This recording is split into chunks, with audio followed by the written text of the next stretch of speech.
Tinubu's attention. Reportedly, in response to Trump, the Nigerian president has now recently promised to, quote unquote, fight terrorists through diplomatic engagement. And Ambassador Waltz and I were speaking earlier. There is some movement. You spoke of that today. But there are more than 7,000 Christians who have died from just January to August of this year. So now in mid-November, you can make that number bigger, sadly. So one might question Tinubu's timetable for those diplomatic conversations to happen, since he seems to think that diplomatic engagement can end this. There are currently now 22 radical Islamic terror groups in the country of Nigeria. Can you imagine 22 of those groups in this country? It's unbelievable. Thousands of them, some aligned with ISIS. The stakes are high. One more quick detail. Back to who holds the power in Nigeria. The area of north-central Nigeria is one of incredible loss right now. You heard it referenced. They call it Middle Belt, where most Christians are being kidnapped and executed. The images and the stories are too horrible for our hearts to bear. That is why we're here today. Let's begin with that really hard part. And Reverend McConn, I come to you.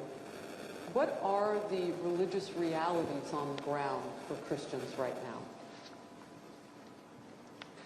Well, thank you for having me join this panel. Let me first of all begin by expressing deep gratitude and appreciation to the U.S. Congress and President Trump for turning the spotlight on Nigeria at this time, as it has to do with violence against Christians. We've been experiencing this for a quarter of a century, and it has been extremely a difficult experience for Christians. Jos, Plateau State, where I come from, is considered as the umbilical cord of Christianity in northern Nigeria.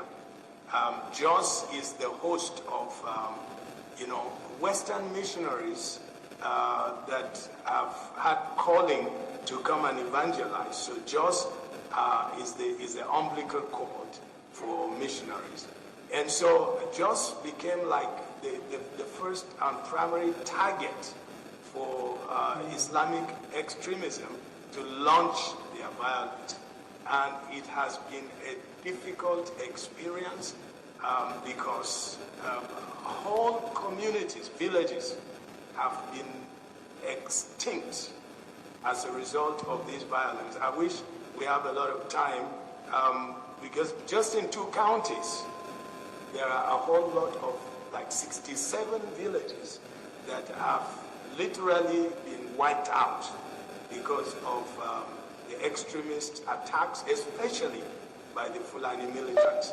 And of course, the Fulani militants are the foot soldiers for forceful advance and expansion of Islam in Nigeria. I don't know if I've said enough or I will still have the opportunity to say more. I'll tell you that